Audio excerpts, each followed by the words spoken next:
Amir, você consegue vislumbrar a possibilidade de guerra civil em pontos da América Latina? Se houver algum problema maior, eu viria na Bolívia, porque metade da população não está aceitando essa coisa. No Chile há um risco realmente de uma conflagração, mas parece que a população está tomando suas cautelas com relação a isso, e o presidente lá está recuando, porque a primeira tentativa de sufocar a manifestação não deu certo.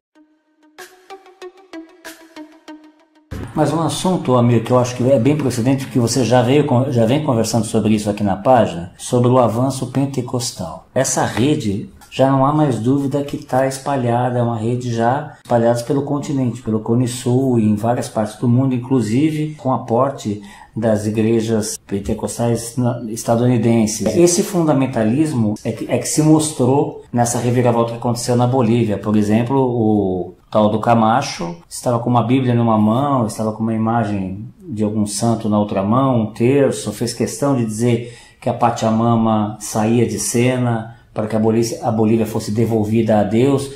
Vejo aí uma possibilidade bem radical de um fechamento, de um recrudescimento e de um retrocesso a um Estado que foge dos princípios laicos. Você concorda com isso, com esse risco? Olha, Carlos, eu vejo a coisa com mais tristeza ainda, porque esses pastores neopentecostais que estão na TV, onde você pode ver a prática, né, do que é feito, tem uma quantidade de fiéis enorme presente nos atos, pessoas que estão lá porque têm problemas graves, sérios, etc., que não conseguem resolver no mundo real, né, no mundo da vida normal. Então apelam para um Deus, para alguém que possa realmente resolver. E esses pastores sempre entram com exemplos, né, de coisas que mudaram, que foram beneficiadas, são testemunhos que são apresentados nessas reuniões, né, que eles fazem. E aí você vê o povo com muita esperança, né, com muita fé, e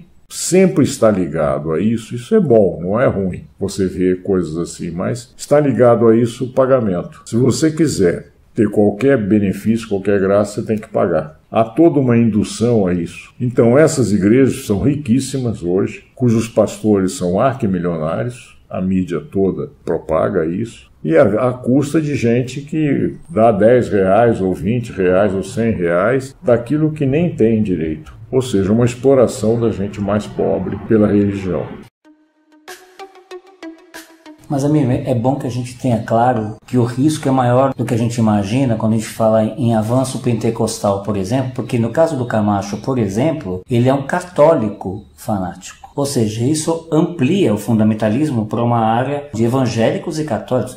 Eu, inclusive, estou muito no aguardo de ver qual que é o posicionamento do Papa Francisco diante disso, né? Cristo deu um outro exemplo, né? Completamente oposto. Esse pessoal falar em nome de Cristo, para mim, é uma blasfêmia que agride mesmo, né, aqueles cristãos, que eu acho que ainda são a maioria, que acreditam realmente nas mensagens que Cristo deu. São claras. Cristo deu o exemplo exatamente contrário. Ele viveu entre os humildes, pregando os ensinamentos, sempre voltados ao social, basicamente, e não se misturando com as políticas locais nem nada. Aqui, ao contrário, né, os evangélicos neopentecostais votaram em peso de acordo com os pastores, e elegeram Bolsonaro. E o homem pregando tortura, pregando só coisas de armar a população, etc., pregando ódio. Então, é um anticristão por excelência, eleito.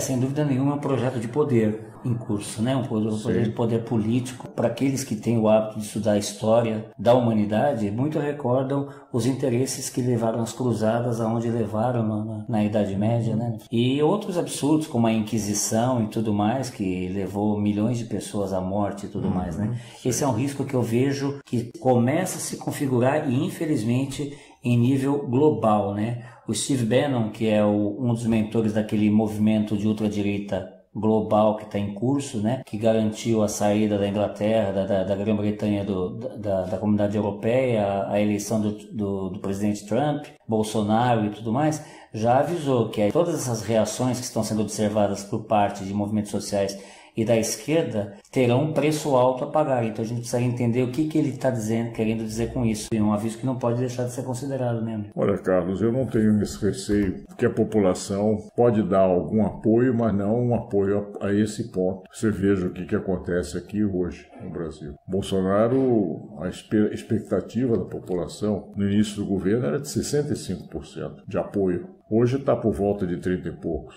Poxa, foi o desgaste mais rápido que um presidente já teve. E isso é a população. Então é a direita, a mensagem da direita não cola. O povo quer resposta concreta, quer menos papo e mais ação, mais realidade, modificação. Ou seja, você aposta no bom senso da população. Sim, e ele tem os filhos que só atrapalham. Quer dizer, em vez de os filhos ponderarem ao pai, melhorar as coisas, enfim... Os filhos só ficam puxando a arma. O cara falou umas besteiras aí, o AI-5. O que ele fez foi de um desrespeito. E foi seguido pelo tal do general Heleno também, né? Sim.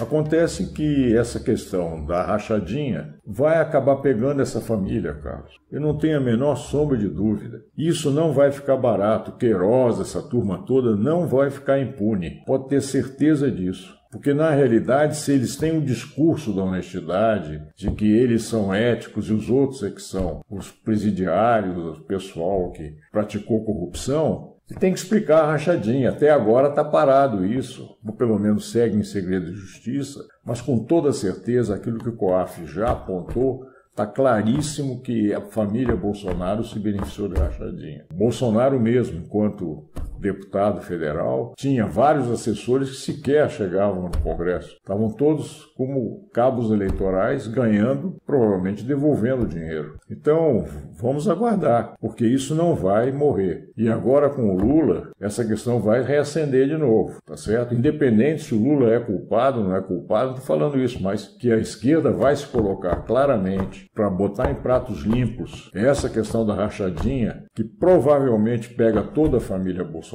inclusive a mulher dele. Isso vai ficar claro, tem que ficar claro. Que o governo Bolsonaro tem uma série de calcanhar de Aquiles, e disso ninguém tem mais dúvida. Resta saber que balas na agulha tem a nossa Suprema Corte para encarar esse desafio de frente e fazer a sua obrigação, que é julgar, que é colocar, já que é eles, que esses ministros aqui podem julgar um presidente da República, que o façam com a urgência que o Brasil merece, né? Porque realmente está difícil, está muito cansativo ser brasileiro numa hora dessa, você não acha? Muito difícil, e quem poderia, pela população, dar uma resposta a isso seria o Moro. E na realidade o Moro, ministro da Justiça e da Segurança Social, ficou completamente desgastado. Completamente prostrado. Está sem fazer absolutamente nada. Porque a situação dele não está boa. Deve estar extremamente incomodado no governo, porque o presidente simplesmente viu que seria um possível adversário político na eleição de 2022, né? E então já tirou o apoio a ele, tirou o COAF dele. Infelizmente, é essa a ética dessa turma que está aí. Esse aqui é o nosso espaço, que você está sempre convidado a participar, trazendo as suas opiniões, o seu ponto de vista, suas inquietações. É importante você se inscrever no nosso canal lá no YouTube, não só se inscrever, como ativar o sininho para que você receba as nossas notificações e chamar os amigos para o debate, conversar com a gente, vamos trocar ideias para a gente buscar determinadas compreensões que muitas das vezes a mídia oficial embota, né? Anuvia propositalmente para que a gente olhe para outras direções e não...